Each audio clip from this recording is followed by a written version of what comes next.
بسم الله الرحمن الرحيم. اللهم لا تخذلني فيه لتعرض معصيتك. O Allah, in this month, do not let me abase myself by incurring your disobedience. لا تخذلني فيه لتعرض معصيتك.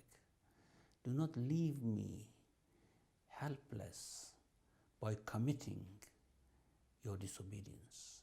ولا تضربني بسياط نقمتك. And do not strike me with the whip of your punishment. وزحزحني فيه من موجبات سخطك. And keep me away from the causes, from the things which cause your anger. بمنك وأياديك يا منتهى رغبة الراغبين.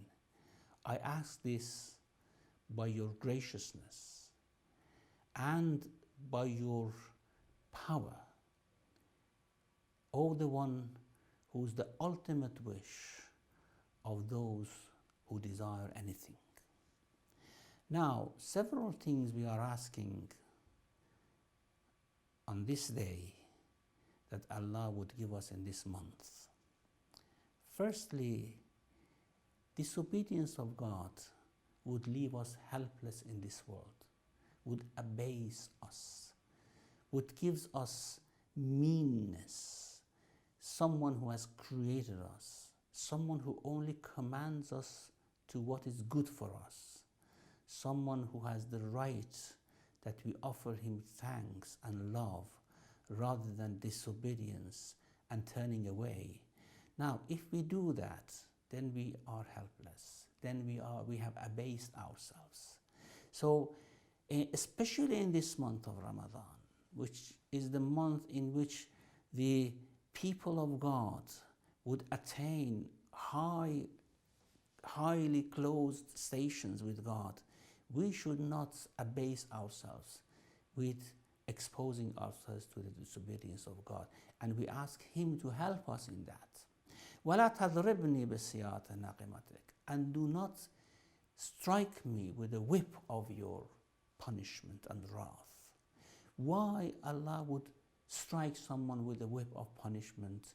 Because when we turn and go away, He wants to bring us back. Especially if this turning away, if this distancing from God is accompanied by harming others, then His justice would prevent us. So, in a sense, punishment of God is proportionate to the evil of our heart and to the wickedness of our soul. And if I say, oh God, does not strike me with the whip of your punishment, what I mean is that do not allow me to go far away and to plunge into evil and wickedness of the heart, especially in this month, which is the month of mercy and turning towards you rather than turning away from you. وَزَحْزِحْنِي فِيهِ مِن مُوجِبَاتِ سَخَطِكَ. And keep me away from whatever causes your wrath. What does cause the wrath of Allah? What are those things which bring about the wrath of Allah? If we do injustice, if we hate other people, if we do injustice to our own self and soul, if we are ignorant, heedless, and just playing around, wasting our life, these of course would bring the wrath of Allah upon us.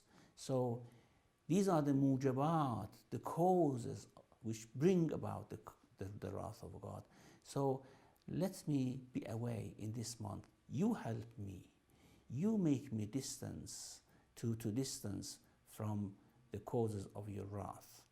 بِمَنِّكَ. By your graciousness. Of course, we know that Allah is very gracious. Allah is graceful, is gracious, is kind. And by all these, I ask you that you grant me. And with ayadik is the, the, the, the different aspects of the power of Allah subhanahu wa ta'ala. O the one who is the ultimate wish and desire of those who desire.